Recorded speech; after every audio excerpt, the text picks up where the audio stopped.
Hello and welcome to Alpha Omega training videos. In this video, we are going to model a Heller Dry cooling project using ANSYS Fluent software.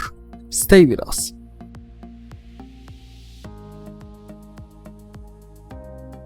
To start the simulation, open your ANSYS Fluent software from the start bar, and after that, the Fluent launcher window will be opened. First, to import the mesh file, click on the read and select the third option, which is mesh. Go to the location of your file, select the file and open. Okay, here the mesh file is added. The dimension of the solution is set to 3D. And here under the solver options, we have the option of double precision. This option in ANSYS Fluent software is a computational setting that allows for more accurate numerical calculations.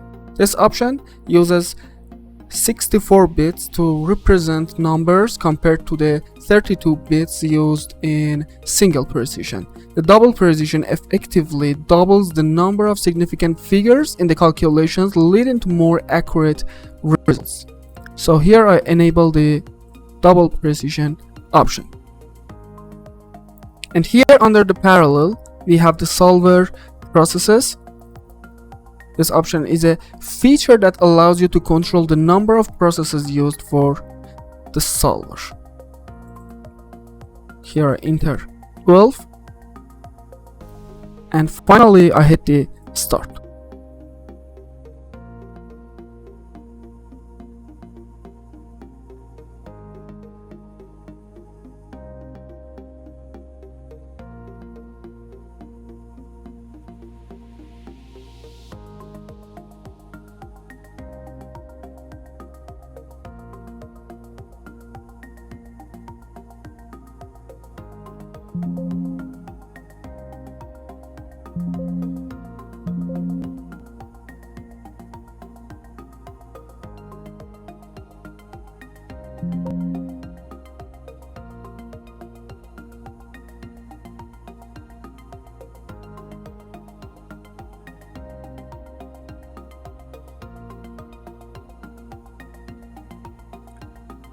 Okay, the mesh file imported successfully, and here you can see the work done in the console.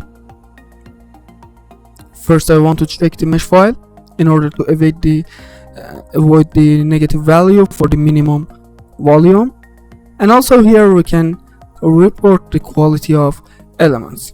Here we have two parameters, which the first one is minimum orthogonal quality and the second one is maximum aspect ratio. In ANSYS Fluent, the aspect ratio refers to the ratio of longest edge to the shortest edge in a cell. It's an important metric for mesh quality. Fluent can handle high aspect ratio cells, but for better accuracy, it's recommended to keep it below 100. However, in boundary layers, it can be several thousands.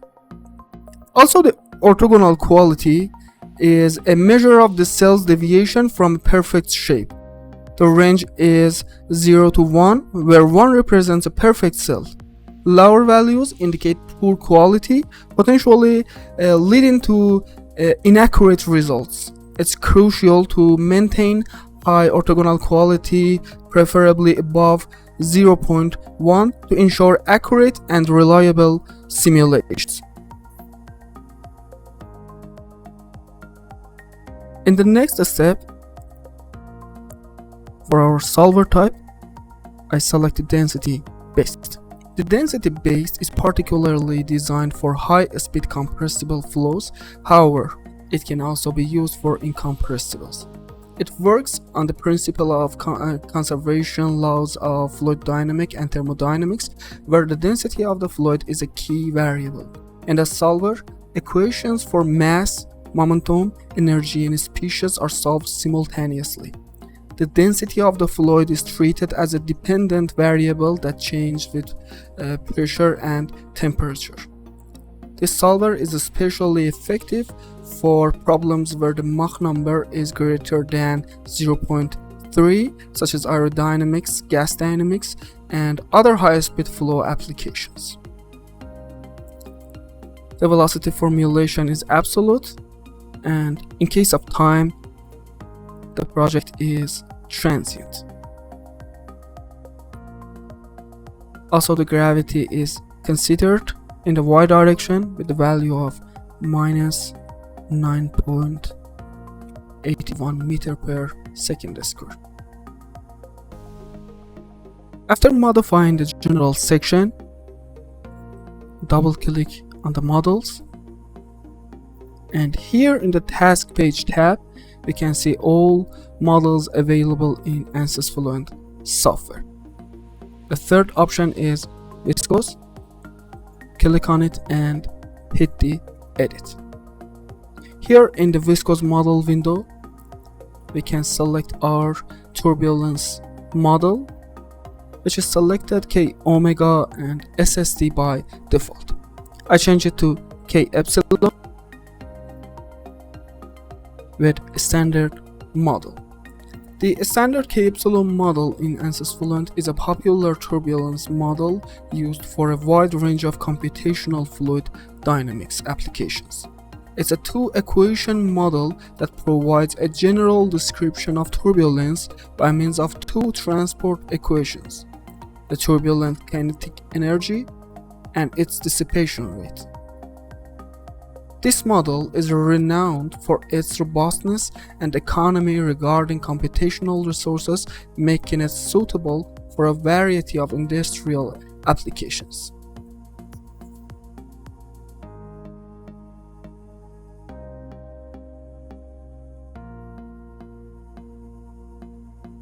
Okay, this model is defined.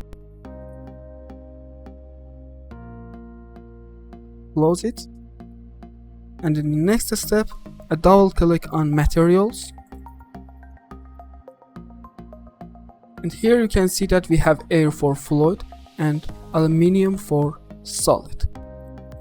In our project, we just have the air, so double click on it.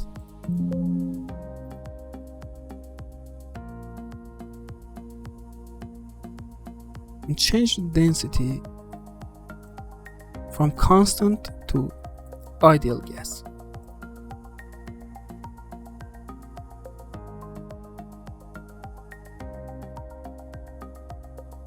When you set the material of air as an ideal gas, the software begins to treat the air as an ideal gas during simulation. This means that the software will use the ideal gas law to calculate the properties of the air, such as its density and temperature, under various conditions. This can be a useful approximation for many situations, especially when the air is not too dense and the temperature is not too extreme. Hit change, create, and close. While looking at the console, we have two warnings, which the first one says that some of the methods have changed due to selecting the density-based solver, and the next one wants us to use a specified operating density with a value of 0. To do that, I go to the physics tab, operating conditions in the solver, enable the specified operating density, and I change its value to 0. And that's it. In the next section, we have the cell zone conditions to assign our materials to our zone. In this project, we just have one zone, which its name is part solid. Select the zone and hit the edit. Just make sure that the material name is air.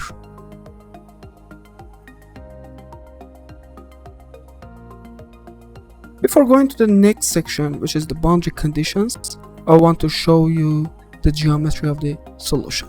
To do that, click on the display mesh,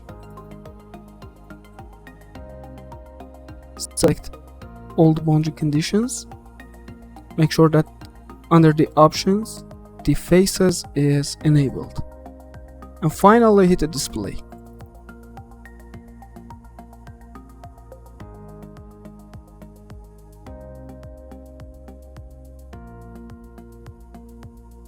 We can disable some of the boundaries.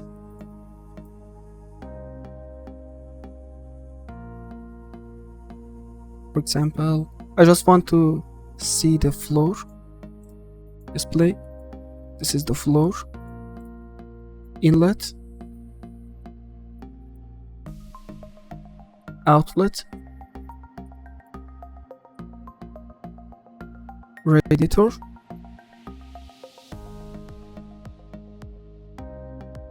and its shadow, which are the same, the power wall and its shadow, and finally the symmetry boundary condition. You can also transparent the boundaries in order to see the elements inside the domain. So go to the View tab, Compose, select all the boundaries, display, and disable edge, perimeter edge, lines and nodes, and here increase the value of transparency to, for example, 60. Hit the apply and close, and you can see inside of the geometry.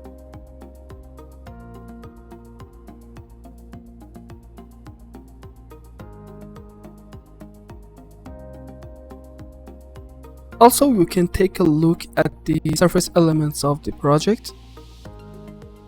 Select the display mesh again, and after selecting all the boundaries, enable the edges option and display. And these are the elements around the tower and all around the domain.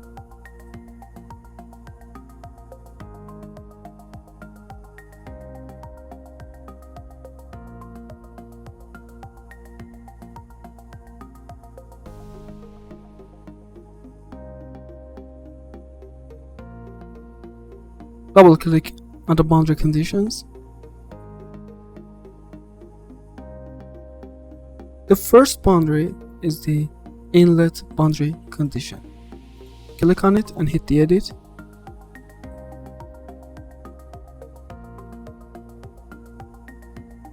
Here in the momentum tab, you can modify the gauge total pressure, which I want it to be 0. And also in the thermal,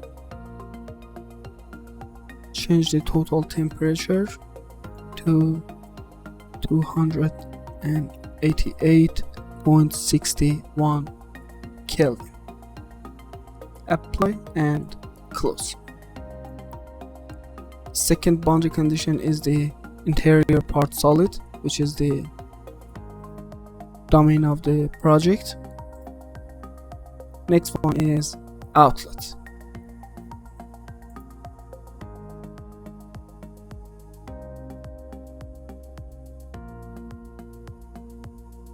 In the outlet, the gauge pressure is 0 and its temperature is 288.61 Kelvin too. Apply and close.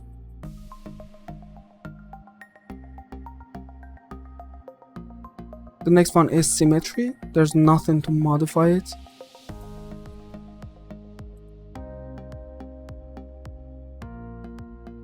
Under the wall boundary conditions, we have the floor,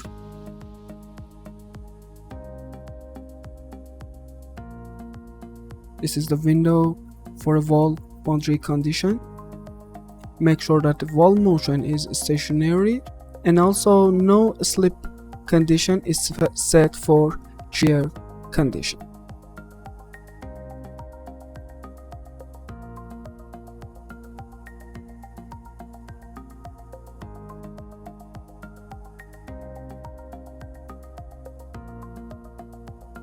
The next one is radiator. Open it. There's nothing to do in the momentum tab, but in the thermal tab,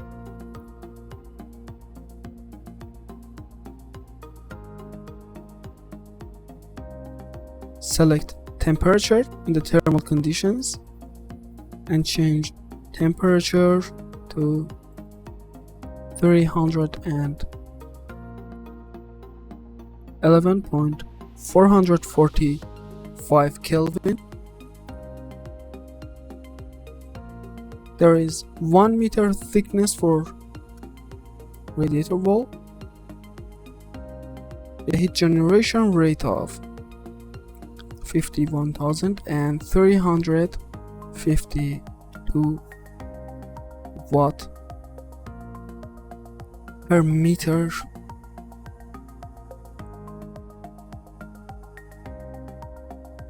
Apply and close.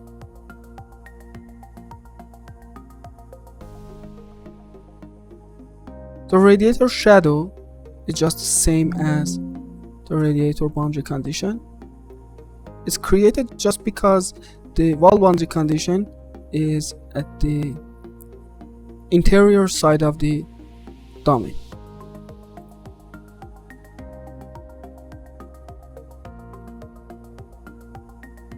The next boundary is tower wall.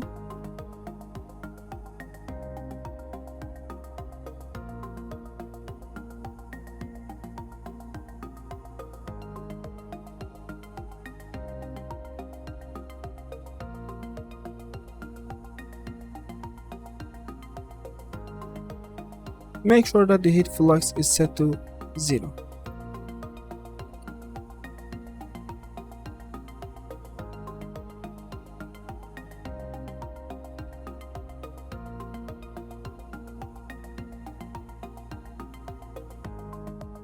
The next part is the solution. Double click on the methods, and the first option is the formulation, which is selected as implicit. The primary difference between the implicit and explicit methods for the density-based solver lies in how they handle time integration. The explicit method calculates the state of a system at a particular time based on the state of the system at the previous time step. It's straightforward and easy to implement, but it can be unstable if the time step is not small enough. On the other hand, the implicit method calculates the state of the system by solving an equation that includes both the current state and the state at the next time step.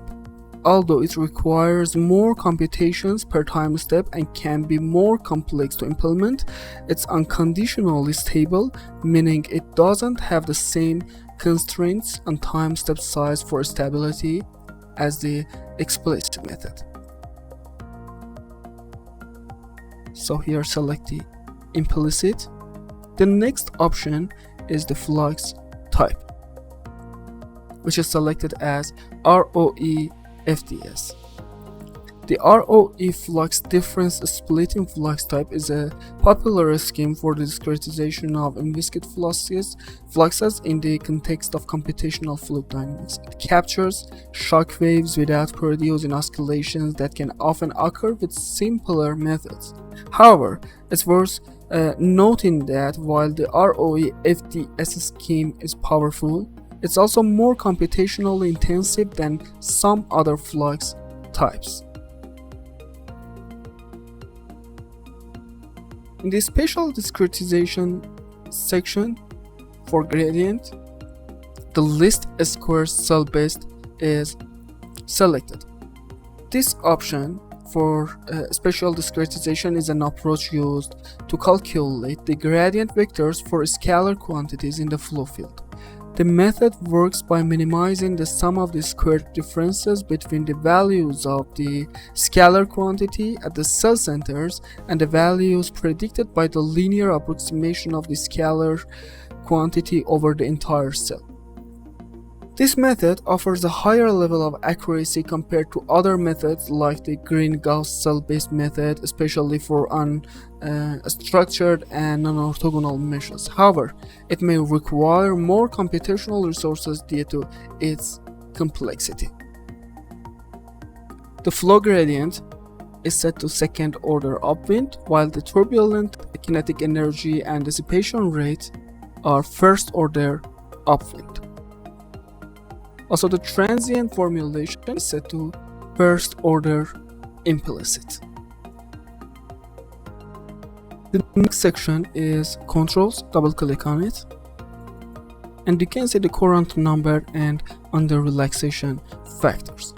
The URFs is a numerical technique used to control the convergence of the solution in iterative methods. It's a factor by which the compared change of a variable is scaled down to avoid potential divergence or oscillations in the solution process. The range of under relaxation factors in ANSYS Fluent generally varies between 0 and 1. A value close to 0 means that the solution will converge slowly, while a value close to 1 means that the solution will converge faster, but it may lead to instability if the value is too high. Also, the Courant number, often used in numerical solution methods for differential equations, is a significant parameter in the control section of ANSYS Fluent software. It's a dimensionless number that indicates the ratio of the physical time scale to the numerical time scale. In ANSYS Fluent, adjusting the Courant number can help control the stability and convergence of transient simulations. A lower Courant number can lead to a more stable but slower simulation, while a higher Courant number can speed up the simulation but may cause instability. It's a balance that users have to adjust according to their specific simulation needs. Change the Courant number from 1 to 5 and do not change the URFs.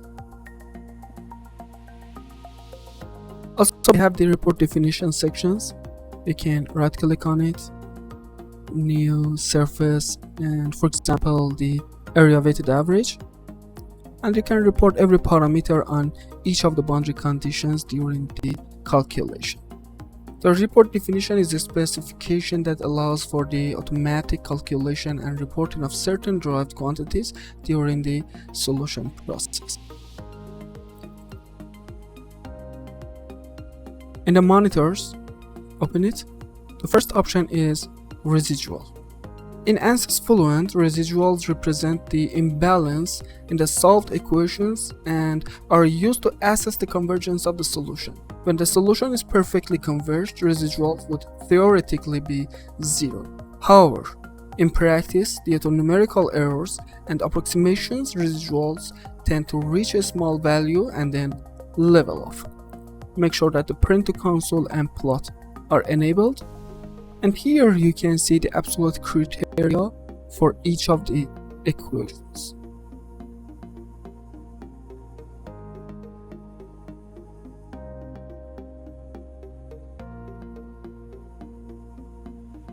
Then I double click on initialization. And here you can see that we have two methods for initializing the solution. Overall, initialization in ANSYS Fluent is the process of defining initial conditions for the computational domain. This is an essential step in the simulation process as it sets the starting point for the calculation. The standard initialization initializes the whole domain with uniform conditions which are specified by the user. This method is often used when the initial state of the flow field is known. Also, the Hybrid initialization, on the other hand, is a more advanced method that initializes the flow field based on potential flow solutions. This method is particularly useful when the initial state of the flow field is not well known, as it can help the simulation reach a converged solution more quickly. Our choice is standard.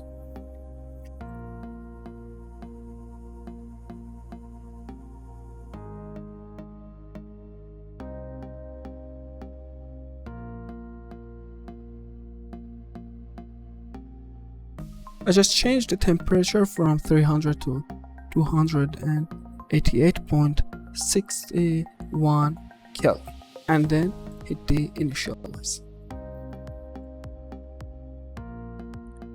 Before going to the last step, which is run calculation, I want to save some view from the geometry, and after that the solution will make an animation for us.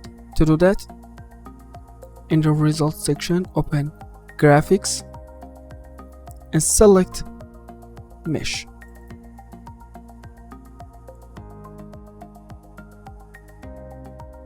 Select all the boundaries, disable the edge,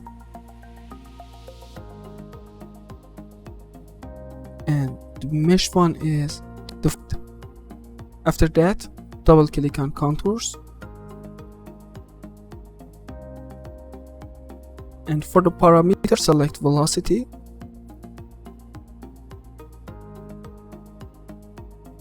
and select the symmetry surface.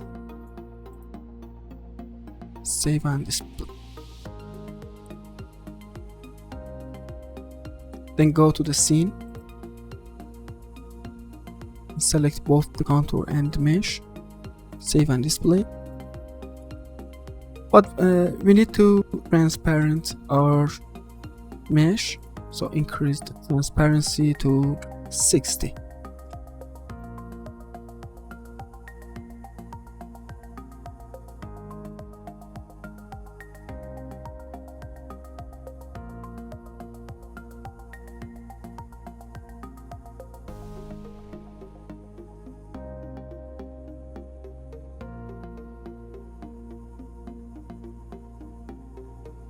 In the view and views option, I select the mirror plane, which is symmetry, and apply. And now we can see the total part of the dummy.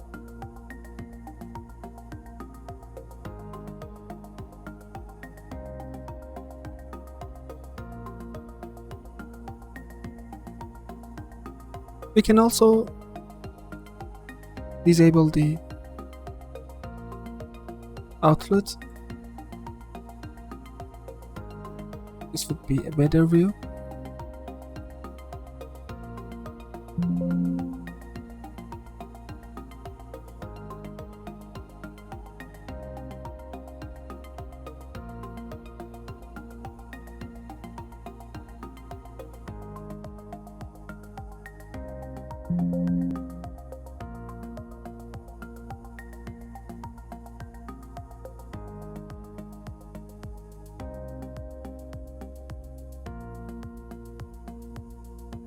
And that's it.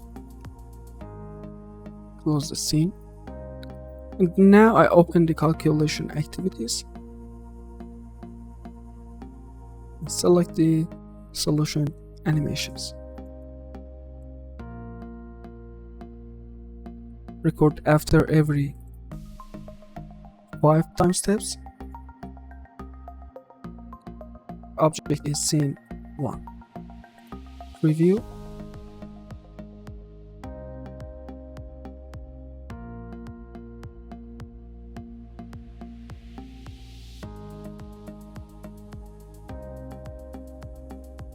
This is a good view.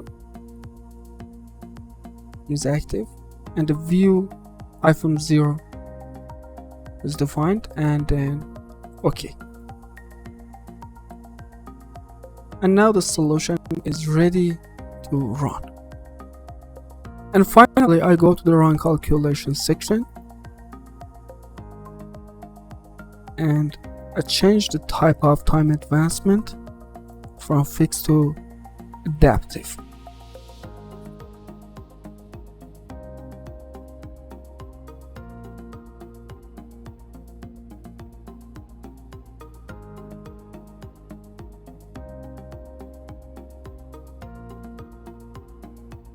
That's it.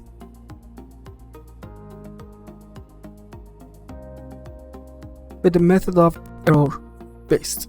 The adaptive time advancement, or ATA type, and error based method are advanced features for transient simulations. The ATA dynamically adjusts the time step size based on the solution's behavior, which helps to capture the transient phenomena more accurately and efficiently. The error-based method, on the other hand, is a specific type of ATA. It adjusts the time step size based on the estimated error in the solution. If the error is above a specified tolerance, the time step is reduced. If it's below the tolerance, the time step is increased. This method can significantly improve the efficiency of transient simulations by using larger time steps when the solution is changing slowly and smaller ones when it's changing rapidly.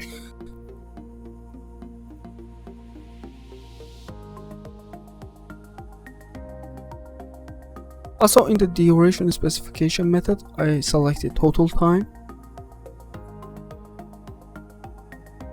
While it's 10 seconds, the error tolerance is 0.01.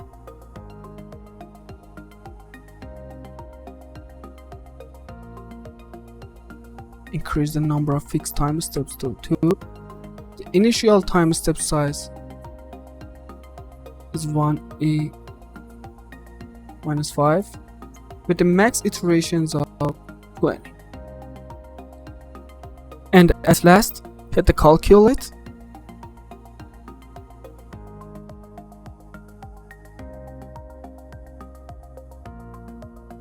And the solution starts to run, and after a few moments you can see the new window, which is a scaled residuals, which shows the plots of the residuals of each of the equations.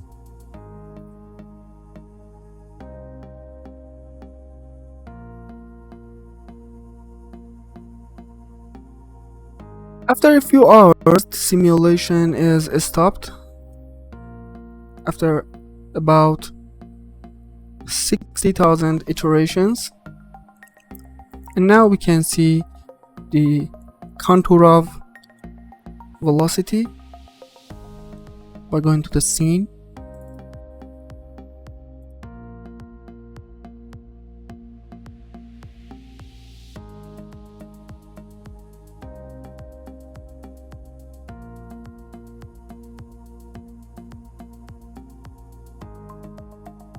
And you can see that the airflow is going up due to the decrease in density value.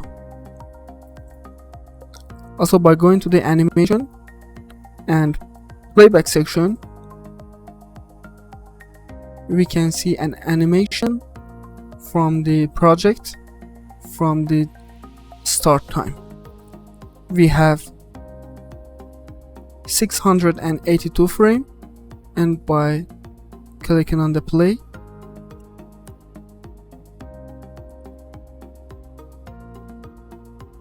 the velocity contour is visible.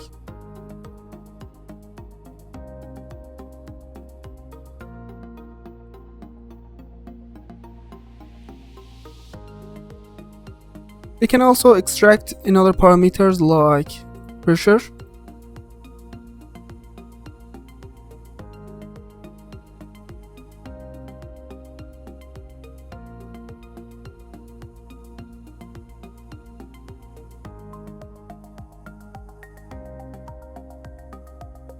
pressure,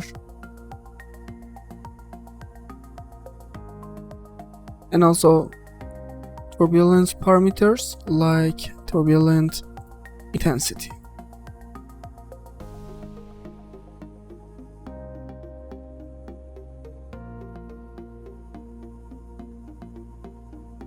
You can also save a video file by going to the playback and if you select video file in front of right record format, and if you hit the right, a video file will be saved in the location of your project. Okay, the solution is successfully done, and I hope that you have enjoyed this solution.